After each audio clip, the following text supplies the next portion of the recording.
ભાવનગર મહુવા તાલુકાના તલગાજડા ગામ પાસે ડિહાઇડ્રેશન પ્લાન્ટમાંથી કેમિકલયુક્ત પાણી ગામની નદી અને તળાવમાં છોડવામાં આવી રહ્યું હોવાથી તળાવ અને નદી બંને દૂષિત થઈ રહી છે, જેના કારણે ગ્રામજનોના ઘરમાં પણ પીવાના પાણીમાં ડિહાઇડ્રેશન પ્લાન્ટનું દૂષિત કેમિકલયુક્ત પાણી ભળી ગયું છે, જેના કારણે લોકોના આરોગ્ય ઉપર પણ ખતરો ઊભો થયો છે।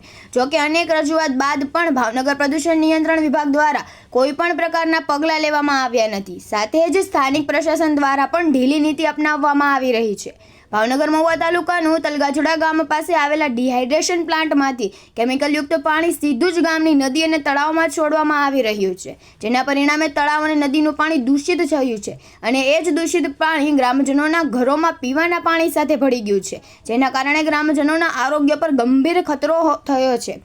અનેક રજૂઆતો બાદ પણ ભાવનગર પ્રદૂષણ નિયંત્રણ વિભાગ દ્વારા કોઈ કાર્યવાહી કરવામાં આવી નથી। સ્થાનિક પ્રશાસનની પણ બેદરકારી સામે ગ્રામજનોમાં ભારે રોષ જોવા મળી રહ્યો છે। જોકે આ પાણી પીવાના કારણે શરીરમાં અનેક પ્રકારના રોગ જેમ કે ચામડીના રોગ અને હાર્ટની બીમારી પણ થઈ શકે છે। મહુવા તાલુકામાં સૌથી વધારે ડિહાઇડ્રેશનના પ્લાન્ટ આવેલા છે, જેમાં ડુંગળીના પ્રોસેસિંગ યુનિટમાં તેમનું વેસ્ટેજ પાણીની પ્રોસેસ કર્યા બાદ કેમિકલયુક્ત દૂષિત પાણીનો નિકાલ કરવામાં આવતો હોય છે, પરંતુ તલગાજડા પાસે આવેલ એક સાથે 2 યુનિટ છે, જેમાં ગામ લોકોનો આરોપ છે કે આ બંને યુનિટમાં પાણી છોડાઈ રહ્યું છે, જેના પાપે ગ્રામજનોની મુશ્કેલીમાં વધારો થયો છે। એટલું જ નહીં, ગ્રામજનોનું કહેવું છે કે આ દૂષિત પાણી નદી તળાવ આવ્યા બાદ નજીકના ગામોમાં કૂવા સુધી પણ આ પાણી પડી ગયું છે, જેના કારણે ખેડૂતોને કૂવામાં પણ ડુંગળીની દુર્ગંધવાળું પાણી આવી રહ્યું છે। સૌથી મહત્વની બાબત તો એ છે કે ખુલ્લે આમ કોઈ પણ નિયમનો પાલન કર્યા વગર કેમિકલયુક્ત પાણી છોડવામાં આવી રહ્યું છે, તો પછી શા માટે ભાવનગર PGBCL અને સ્થાનિક પ્રશાસન મૌન બની અને માત્ર તમાશો જોઈ રહ્યું છે? શા માટે કોઈ કાર્યવાહી કરતું નથી તે સૌથી મોટો પ્રશ્ન છે।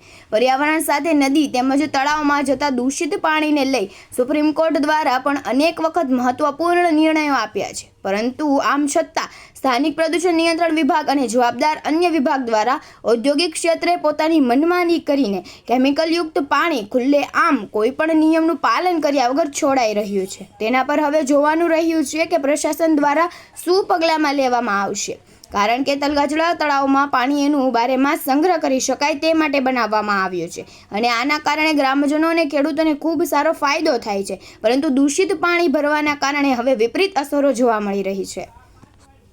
મારું નામ વાળા મહેન્દ્રસિંહ પ્રતાપસિંહ, ગામ તલગાજડા, સ્થાનિક આગેવાન।